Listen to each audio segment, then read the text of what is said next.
Now at 10, cities across the Wasatch Front preparing for flooding as the heavy rain melts the snow on the ground. Plus, you get so close to all these people that you lose one and it's like a whole family gone. a community shaken up after a fatal home explosion in Cache County. And lightning strikes an inbound plane to Salt Lake City. Changes happen midair. Where passengers are tonight, we have the latest. And welcome to the ABC4 News at 10 o'clock. I'm Emily Flores. Glenn Mills has the night off, and we do begin with breaking news tonight. Passengers now safely back in Salt Lake City after American Airlines Flight 1871 experiencing turbulence was struck by lightning as the storm moved through Utah tonight. We are taking a live look from the airport as we tell you what happened here. An American Airlines spokesperson saying the plane was waiting to land in Salt Lake City when it was struck by lightning. Weather conditions on the ground preventing the plane from safely landing. It was this afternoon. Officials saying that that's when that flight was diverted mid-air to Boise around 4:30. American Airlines telling us crews inspected the plane in Boise, giving it the clear, and rerouted the flight back here to Salt Lake City. Now the plane landing here in Utah just after 9 o'clock. Tonight, passengers telling the story of it all. John Bursell was on the plane when it was struck. On approach, we were in quite the storm and saw a burst of pink and blue light. Not quite sure what happened, but quickly on trying to land, the pilot instructed us that he thought that we might have been struck by lightning, and due to the high winds that we would be diverted to Boise. Okay, extremely calm. 5 hours later after this incident happened, passengers on the flight crediting the pilot tonight, saying that pilot did an incredible job during the scare. Passengers relieved to be home on the ground, safe in Salt Lake City after spending those extra several hours on that flight today. So taking a look, they talked about turbulence, they talked about lightning. What were the conditions earlier today then, Alana? Emily, we had that strong cold front that was approaching Salt Lake County. We were dealing with very strong southerly winds, and when the front came through, it packed a punch. This was video just outside the ABC4 studios. Watch for that lightning. You're going to see the flash here and the bolt in the corner of your screen. And that's as the front rolled on through. Plenty of thunderstorm activity embedded in this cold front. Now, ahead of it, we had very, very strong southerly winds, and that was an issue throughout the day. Gosh, it's been a while since we've seen a thunderstorm, and here we are dealing with that potential tonight. Now, as we take a look at the storm tracker radar, gives you a really good idea of what we're seeing out there. And as we zoom in, you can see that moisture really targeted. It's still raining in Salt Lake County. And then on the benches, we've got some mixed precipitation. That's also the case in Utah County. As we take the look, what you're seeing in pink here is noticeable towards Payson, over towards Nephi, towards the Rush Valley, in Tooele, some mixed precip popping up, and then it's rain. Soggy conditions out there in Salt Lake City. Starting to clear the north, but we still have rain all the way up to Farmington, so a portion of Davis County. Mixed precip towards Duchesne and over towards the Uinta Basin, Castle Country, dealing with a mix of rain and snow. So as temperatures drop, they kind of see that sloppy, wintry mix in certain spots. South Central Mountains dealing with a mix of rain and snow, and it's been rained down towards Cedar City, near the Iron and Washington County line, near Enterprise, and soggy conditions down there in southern Utah. So we know the wet weather is going to persist. It is going to impact your weekend, but the winds were another big part of the story today. Take a look at some of the highest wind gusts. Unbelievable numbers. Logan Peak clocking a 98-mile-per-hour gust. Powder Mountain in the 86-mile-per-hour range. Look at Sundance, Eureka, I-80 in Tooele County getting a 77-mile-per-hour range. At Salt Lake International, highest wind gust today was 60 miles per hour. We were underneath a wind advisory for a very long period of time, and then that after the front passed started to calm down as the winds began to move in from the northwest. And so that is what we have seen. Now, I just want to show you, this doesn't have to do with the flight that landed or was diverted to Boise, but this is what it looked like on another flight coming into Salt Lake today. That turbulence really making its presence known with gusty conditions and opposing air masses clashing a bit, causing waves of turbulence. We're going to talk about how much more moisture is on the way for your weekend in my full forecast. Emily, over to you. All right. Thank you, Alana. A wild weather day, and with all this rain topping all of the snow on the ground, cities across the Wasatch Front preparing for flooding. In Logan, the city opened a self-fill sandbag station at the Logan Library.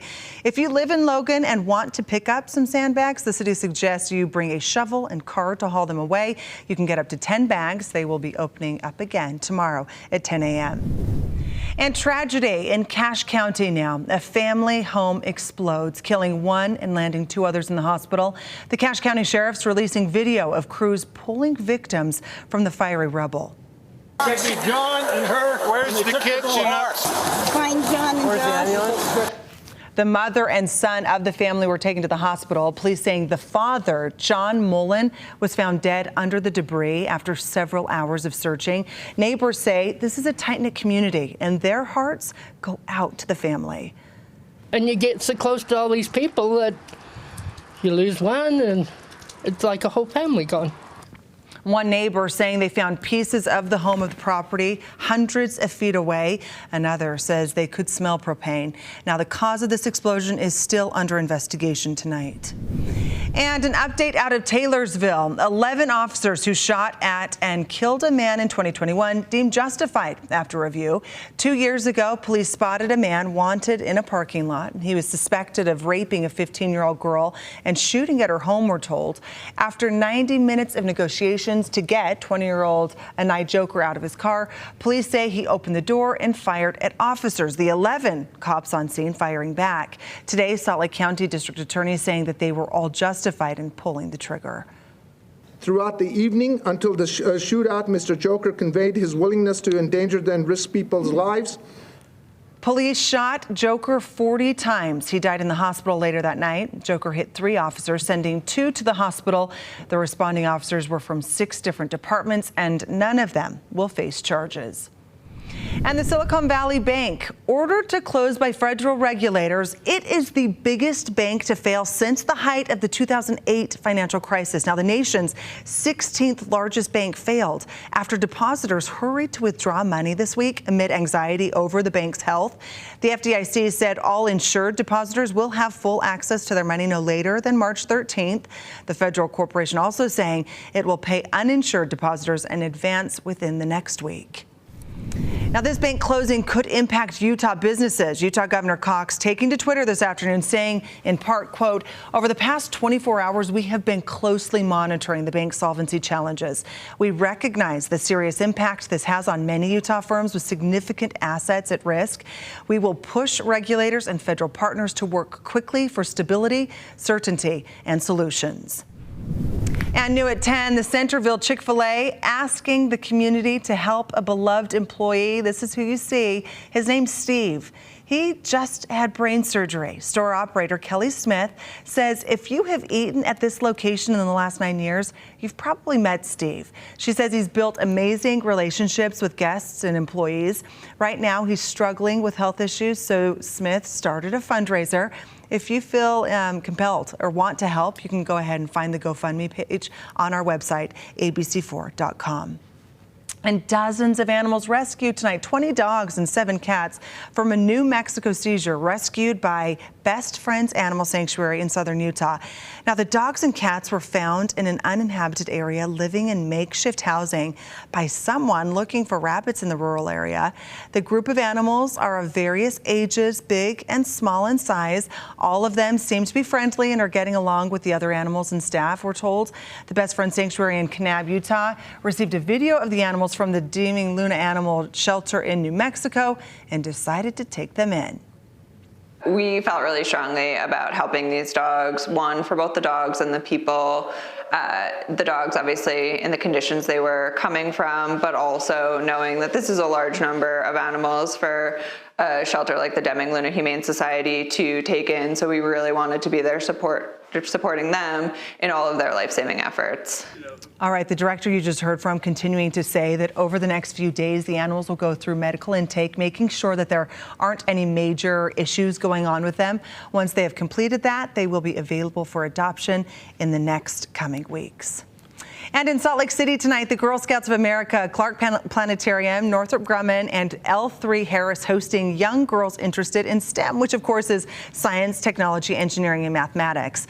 Well, the event encouraging future generations of girls who are interested in pursuing a career in STEM by introducing them to current leaders working in related fields. This year, the event features a series of hands-on science and education exhibits, as well as an interactive panel discussion. The community program's team member expressing the importance of tonight's event. there are just simply not enough women in STEM. And growing up, every girl needs to know her full potential, whether that be a career in STEM or pursuing something STEM adjacent. It's really important for young girls to know and see women who have pursued careers in STEM to be able to pursue their own careers as well. All right, she goes on to say that they are very proud of the event and that she's excited to see the next generation of girls in STEM. If you're motivated and put your mind to it, she says there's nothing you cannot achieve. Okay, coming up, U.S. employers added another 300,000 plus new jobs to the economy in February. We'll have more on that from Washington on the Job Report. Plus, soggy roads in Iron County, but look at that sunset. Doug Fox catching this in Parowan, and you can see puddles on the street. More wet weather for this portion of the state. Will it impact your weekend? Answers in Utah's most accurate forecast.